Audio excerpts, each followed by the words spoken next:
Hi everyone, my name is Campbell Gonzalez, and this is my interpersonal collage titled My Path Past to Present. To start, this is a picture of my dog Junie and I. I adopted her when she was about 4 months old here in San Diego. Um, I was fostering her for a long time, but then a family was interested in her, and I knew I couldn't let her go. So, as stupid as that is for a 20-year-old college student, I couldn't let her go. She's the sweetest thing. A little bit about me is that I'm from Santa Cruz, California. It's just beaches, surfing, skating, all of that all the time. This is one of my favorite beaches. It's called Davenport Beach, and I love it just because of the flowers and the cliffs. It's just such a beautiful place to go and a really good place to get your mind off things. Um, I moved down to San Diego about a year and a half ago to continue my education in nursing. I'm following in the footsteps of my mom, Stacy. She is a NICU nurse, and I've always admired what she's done for these kids, these families, and she's just a lifesaver. So that's exactly what I want to be. Um, this is her business, Salted Tinsel, and that's my friend and I who modeled for it. The reason why I put this up here is because I have a big passion for making jewelry myself and she actually asked me to start selling my own jewelry through her business. So that's what I'm gonna do and hopefully make some good money from that. And I also just love making jewelry. I love the Hawaiian jewelry look and yeah.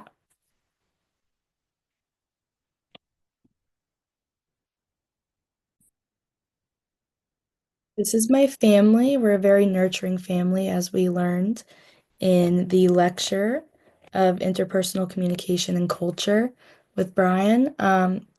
Yeah, so this is my mom, Stacy. This is my dad, Chris, and my brother, Carson. My mom and I are super close. We're like best friends more than mom and daughter.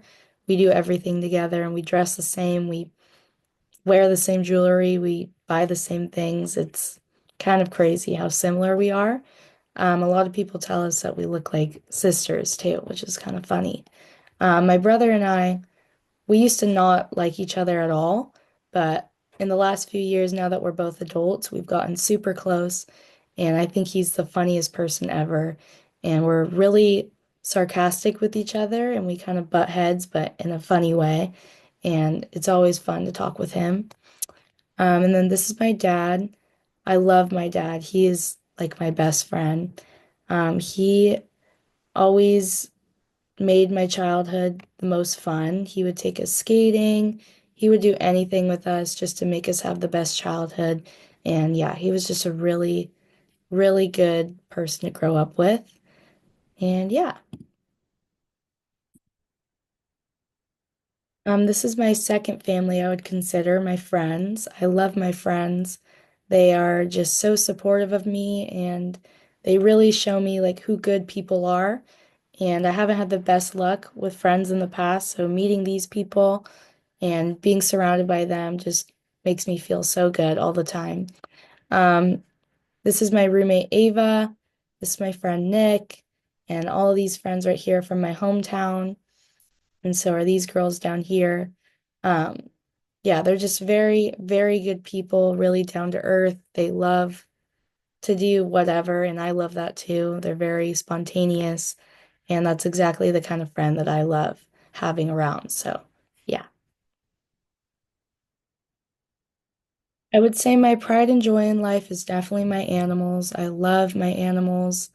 And yeah, so I adopted all three of these guys. This is Junie right here. This is Beeper. And then this is my cat Boots. I adopted all three from animal shelters. Adopt, don't shop. I really do support that. And yeah, I love them to death. I'll always take them to the beach, um, except the cat, even though he really wants to get outside. But yeah, I love taking them to the beach, going on walks.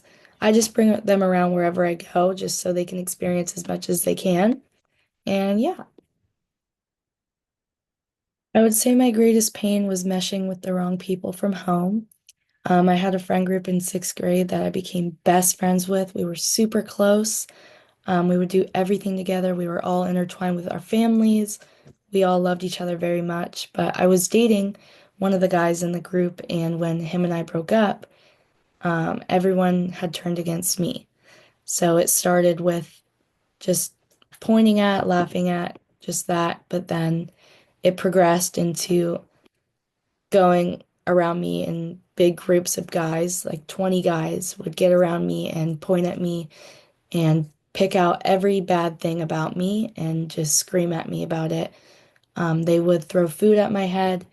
I one time had to be walked around the school because I couldn't walk through the halls, or else they would say something or throw something at me. And this went on from sixth grade to about senior year. And in freshman year, I had to leave public school because it got so bad. Um, it's just crazy to me that the people I thought were my closest friends like hurt me the most. And that was really, really hard for me to accept. And so when I left, I felt very hopeless and I got very depressed. And I really didn't leave my house for about 2 years. I gained a lot of weight and I just stayed in bed all day, every day, afraid of the world. I went from a very social person to the most antisocial person ever. I was afraid of making eye contact. I would really only talk with my dad, and that's about it. So it was a really hard time for me um, to get even over that. And it was a big step for me to leave the school because even though I was getting bullied by them and all of that, I still loved them just as much as I did before. So it was really hard for me to like learn to not love those kind of people. My greatest joy was starting over and moving on. After those 2 years of just being very depressed and not dealing with everything the right way and just sitting in bed all day and not doing anything, being afraid of the world, my dad had enough of it. He hated to see me like that. And so he forced me to get a job. And I got a job at this little cafe called Cafe Brazil. And that's what really started to change my life. I learned how to be social again and talk with people and like have fun talking to strangers. I really learned a lot from this job, and the people there were just like a second family to me, and they really, really helped me through so much. Um, I then got an opportunity to live in San Diego for a month to dog sit, and I took that opportunity because I really wanted to just get out of Santa Cruz, get out of that toxic space filled with toxic people. And so I took the opportunity and I came down here and I just fell in love with it. San Diego is a lot like Santa Cruz, but just way more open and not, no one knows everyone, you know? So I loved it down here, and that's when I decided to move down here and go to school. Because before that, I had no plans on going to college. Um, but yeah, I've been down here for a year and a half now, and I just moved into a new place with my three roommates, or my two roommates right here. I met them off of Facebook, and they really have shown me exactly what a true friend is supposed to be. Um, they are just, I've never met people like them. I've been surrounded by so much toxicity in Santa Cruz that I had no idea that there were even people that like genuinely cared about how my day was or, excuse me, what I'm wearing and like what we're doing and like making plans and all of that. So it's just really nice to be surrounded by these people. And yeah, I love living with them. One thing I love and dislike about myself is my vulnerability and forgiveness. I'm a very forgiving person. Usually, if someone does not the nicest thing to me, I'll usually forgive and forget. And when I meet new people, I'm usually an open book.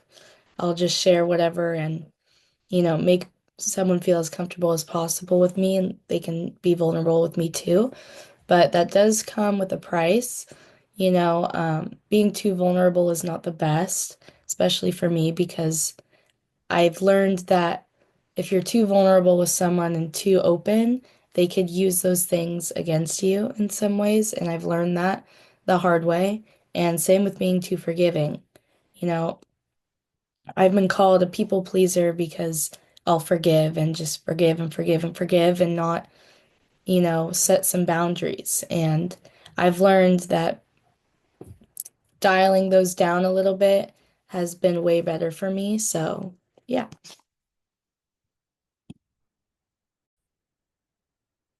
After everything I've gone through with the bullying and other things in my life, I've learned to spot out the red flags in people. I kind of know now exactly what I'm looking for in a friend, a parent, all of that. Um, yeah, also a small circle is way better than a big one full of fake people. And so I love the circle that I have now. It's a very healthy circle. No one's competing against each other trying to be better than someone else. Um, Everyone just loves to love, and that's exactly what I've been looking for. And also setting boundaries. I used to not do that whatsoever. Um, I used to be afraid to do that because I was afraid of losing people in my life. But I've realized that setting boundaries actually makes people respect you more, that you know what you want. And so, yeah, I think setting boundaries was a huge thing for me, especially this year. I've really learned how to do that. And yeah.